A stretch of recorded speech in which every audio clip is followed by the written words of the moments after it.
जय शिवराय. नमस्कार मित्रांनो. आपल्या शाळेचं नाव तुम्हाला माहितीच आहे, बापूची शाळा. या बापूच्या शाळेमध्ये नवनवीन गोष्टी शिकायला भेटतात.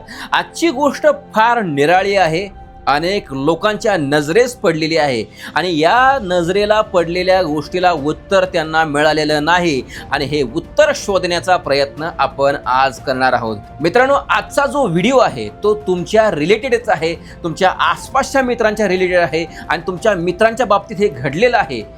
तर ते काय घडलेलं आहे, ते नेमकं कसं घडलं, हेच आज आपण जाणून घेणार आहोत आणि त्याच्यावरती उत्तर शोधणार आहोत. तर तत्पूर्वी तुम्ही बापूच्या शाळेला सबस्क्राईब केलं नसेल तर करा की राव, शाळेतनं काहीतरी शिकायला भेटणार. मित्रांनो, आपल्या आसपास अनेक मित्र असतात, अनेक मित्रांचं नुकसान झालेलं असतं आणि ते मित्र तुम्हाला ज्यावेळी सांगत असतात त्यावेळेला आपल्याला काहीच वाटत नाही, आपण फक्त ऐकून घेतो एका कानानं आणि सोडून दुसऱ्या कानानं देतो.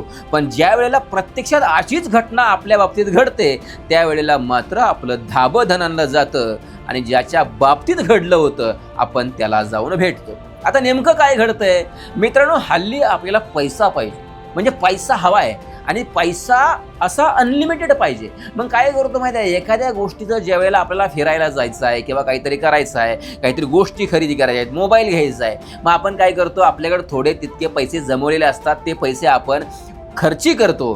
पण त्याहूनही जास्त पैसा लागला तर आपण पर्सनल लोन काढतो. आता पर्सनल लोन काढत असताना बँका देतात, काही ॲप्स आहेत ते सुद्धा देतात, पण या ॲप्समध्ये थर्ड पार्टी ॲप जे आहेत ते फ्रॉड आहेत. म्हणजे पाकिस्तान, बांगलादेश अशा बऱ्याचशा इतर ज्या राज्यातून हे लोक स्कॅम करतात. आता प्ले स्टोअरला गेल्यानंतर तुम्हाला हे ॲप दिसतात, तुम्ही सहज डाउनलोड करता. डाउनलोड केल्यानंतर तुम्हाला वाटतं यार चांगलं आहे, मला भेटतंय. तुमचं नाव टाकलं, पॅन कार्ड दिलं, आधार कार्ड दिलं, लगेच तुमचं अकाउंट नंबर दिलं आणि तुम्हाला दिसलं, तुम्हाला क्रेडिट अमाऊंट, क्रेडिट लिमिट दिसलं 20,000. अरे वा, 20,000 मिळतात. तुम्ही 20,000वर क्लिक केलं आणि तुम्ही जर 20,000वरती क्लिक केलं तर तुम्हाला काय यायला पाहिजे बरं, की तुम्हाला सँक्शन झालेली अमाऊंट किती आहे, तुम्ही सँक्शन झालेली अमाऊंट किती दिवसांसाठी वापरणार आहात, ते सँक्शन झालेली अमाऊंट तुम्हाला कशी घ्यायची आहे, हे सगळं तिथे दिसायला पाहिजे ना. पण तसं दिसत नाही. तुम्हाला काय होतं माहिती आहे का, तुम्हाला डायरेक्ट त्या तुमच्या अकाउंटमध्ये दिसतं 5,000 आणि येतं 2,500 ते 3,000 रुपये. तुमचं धाबधनाला जातं. अरे बापरे, मी काय करावं, अरे मी तर 5,000 सांगितले होते, प्रोसेसिंग फी 2,000 रुपये. बरं, हे देतात 7 दिवसांसाठी बरं का.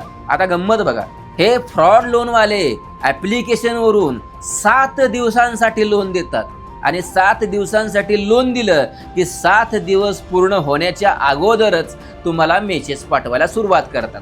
आता काय होतं माहिती आहे का, तुम्हाला सांगतो, ज्या वेळेला आपण एखादं लोनचं ॲप्लिकेशन करत असतो त्यावेळेला रेफरन्स कॉन्टॅक्ट म्हणून आपल्याला एखादा किंवा 2 कॉन्टॅक्ट द्यावे लागतात. मग हे 2 कॉन्टॅक्ट जे असतात का नाही, त्यापैकी आपल्या बायकोचा असेल, बहिणीचा असेल, आईचा असेल, वडिलांचा असेल, मित्राचा असेल, अजून कोणाचाही असेल, त्यापैकी आपण दिलेले असतात. आता काय करतात माहिती आहे का, ते मेसेजमध्ये, आता मी तुम्हाला मेसेज वाचून दाखवतो. स्क्रीनवरती तो मेसेज दिसतोय. हा मेसेज मला सुद्धा आलेला आहे. मी कोणतंही लोन घेतलेलं नाही, पण मला मेसेज आला आणि मेसेज आल्यानंतर मला ॲक्च्युली तो कोणीतरी नंबर दिलेला असणार आहे माझा. ज्यावेळी मला मेसेज आला त्यावेळी मी कोणतंही लोन घेतलेलं नाही, पण ज्यावेळी मी लोनच घेतलं नाही तर हे लोक का टॉर्चर करतात, हे स्कॅम आहे. असल्या जरी तुम्ही लोन घेतला असेल तर वापरून टाका, अजिबात परतफेड करण्याची गरज नाही. कोणताही इंडियन पिनल कोड किंवा कुठलंही RBIच्या रूल प्रमाणे अहो तुम्हाला प्रोसेसिंग फी 2,000 रुपये असते का?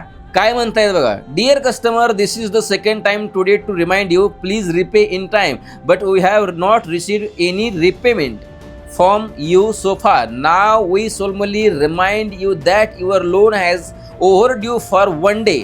Please repay in time. If you do not process the outstanding amount today, your behavior will be regarded willful default and will initiate proceeding under the Indian Penal Code to proceed.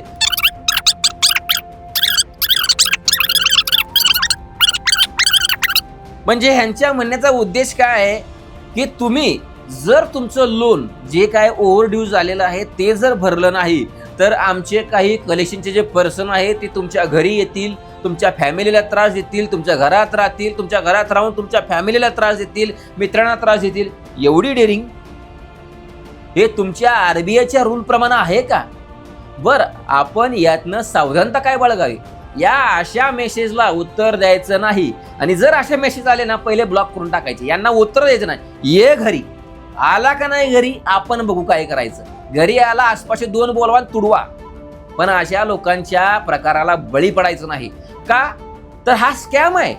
अहो, कोणता rule आहे की ज्यावेळेस तुम्ही एखादं loan घेता त्यावेळेला processing fee, म्हणजे साधारण एखाद्या बँकेनं तुम्हाला 5 लाखाचं लोन दिलं तर त्या लोनची प्रोसेसिंग फी साधारण 15 ते 20 हजार रुपये असते 5 लाखाला, आणि तुम्ही 5,000ला 2,000 रुपये सांगताय. कोणत्या आरबीआयच्या रूल प्रमाणे सांगताय? बरं, अजून वरून काय, 7 दिवस पूर्ण असताना आता ह्या हरामखोरांनी मला मेसेज पाठवलाय की तुमचं माझ्या घरी येऊन तो त्रास देणार आहे का, हातपाय शिल्लक ठेवीन का. बरं, हे असं किती जणांच्या बाबतीत घडतंय? बरं, ज्यांनी कोणी लोन घेतला असेल ना, देऊ नका परत, आले तर बघू. पण हा सरळ सरळ स्कॅम आहे. अहो, आरबीआयच्या रूल प्रमाणे, आरबीआय गाईडलाईन्सच्या प्रमाणे लोन देण्याची कॅपॅसिटी सुद्धा एक असते, त्याला एक लिमिट असतं. तुम्ही गचागच आले आपलं देताय. बरं, एखाद्या वेळेला एखादं लोन आपण सँक्शन करतो, मला घ्यायचं आहे का नाही हा माझा प्रश्न.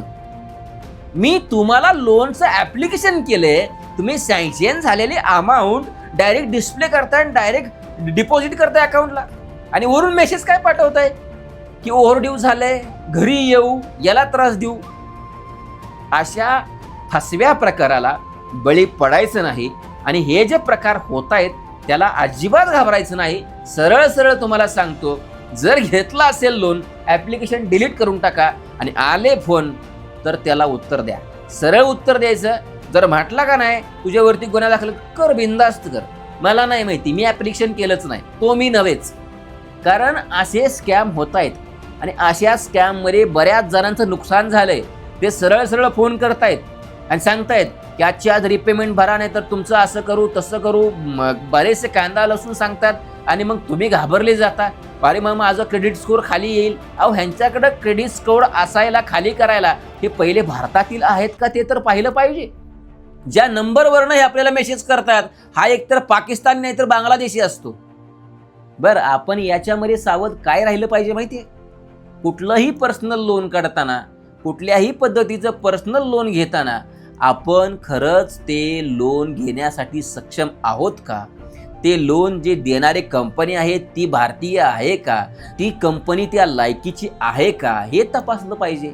अहो, प्ले स्टोअरला लाखो ॲप पडलेले आहेत जे पर्सनल लोन देत आहेत, आणि या पर्सनल लोनच्या नादामध्ये अनेक जणांचं संसार उद्ध्वस्त झालेला आहे. घेताना घेतात 1,000, 2,000, 5,000, 10,000, आणि त्याचं लिमिट जातं 10-10 लाखापर्यंत, आणि मग विचार करतात की आपण काय करायचं.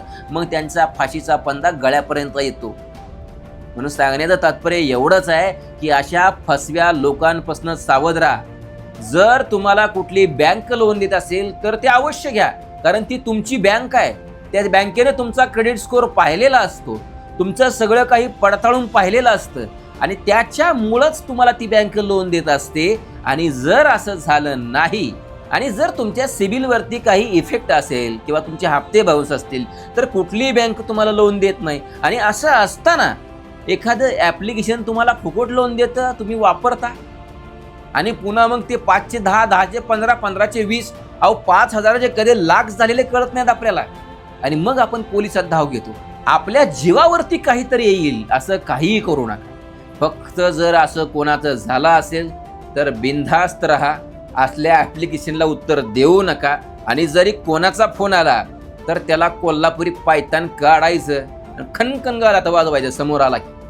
मित्रांनो, आजचा व्हिडिओ कसा वाटला हे आम्हाला तुमच्या कमेंटद्वारे नक्की कळवा, आणि कोणाच्या बाबतीत जर असं झालं असेल तर कमेंटद्वारे आम्हाला नक्की सांगा. मी खाली आमचा नंबर देतो, त्याच्यावरती जरूर फोन करून सांगा. आणि जर कोणाला मदत पाहिजे असेल तर नक्की आम्ही करायला तयार आहोत. भेटूया पुढल्या व्हिडिओमध्ये. तोपर्यंत बापूच्या शाळेला सबस्क्राईब करून आमच्या बरोबर बनवून राहा. जय शिवराय, नमस्कार.